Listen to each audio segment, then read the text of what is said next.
Look around any modern city, and you'll see a world built on sand. It is the primary binding agent in the concrete that makes up our sprawling highways and horizontal infrastructure. But our reliance doesn't stop at the ground floor. As we build upward, we melt millions of tons of sand down to manufacture the architectural glass wrapping our skyscrapers. Even the digital economy runs on it.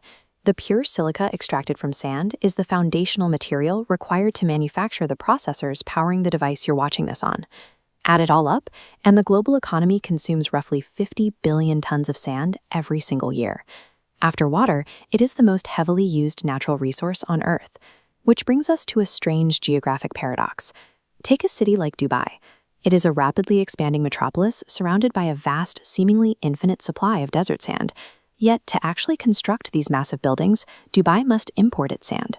They ship it across the globe via heavy logistics networks at an enormous financial cost, which raises an obvious question. How is it mathematically and physically possible for a planet covered in billions of acres of desert to completely run out of sand? To understand why desert sand fails in construction, we have to look past the sweeping dunes and zoom all the way down to a single microscopic grain. Desert sand is blown by winds for millennia.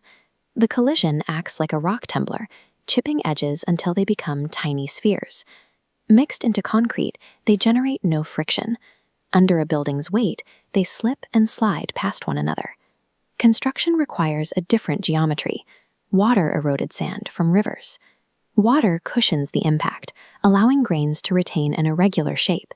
These jagged edges act like puzzle pieces. Put under pressure, they interlock tightly, giving concrete immense load-bearing strength. The survival of a modern skyscraper doesn't depend on the sheer volume of sand available, but entirely on the precise, microscopic angularity of the grains used to build it. Looking at a world map, the math changes. Nearly 20% of Earth's surface is desert, but that sand is economically void. Usable material is hyper-concentrated in narrow veins, fragile riverbeds and coastlines shaped by water over thousands of years. And right now, those isolated ecosystems are facing immense pressure. Rapid urbanization across Asia and Africa is driving a demand for concrete that far outpaces what these local rivers can naturally replenish. To meet the deficit, industry turns to massive marine dredging operations. Fleets of these specialized ships patrol coastlines, literally vacuuming up the ocean floor to harvest the submerged angular sand. The ecological violence of this process is immediate. As the machinery tears through the riverbed, it kicks up massive clouds of debris, destroying critical marine habitats and often causing total coastal collapse. This unyielding demand for angular sand is physically erasing coastlines and redrawing the map of the planet.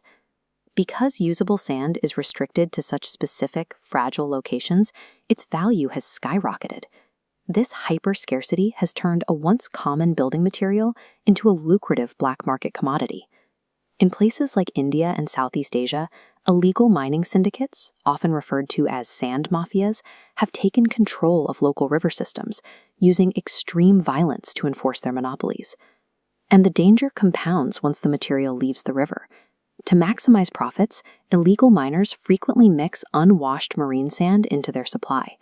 The heavy salt content quietly corrodes the steel rebar inside buildings, practically guaranteeing future structural collapses.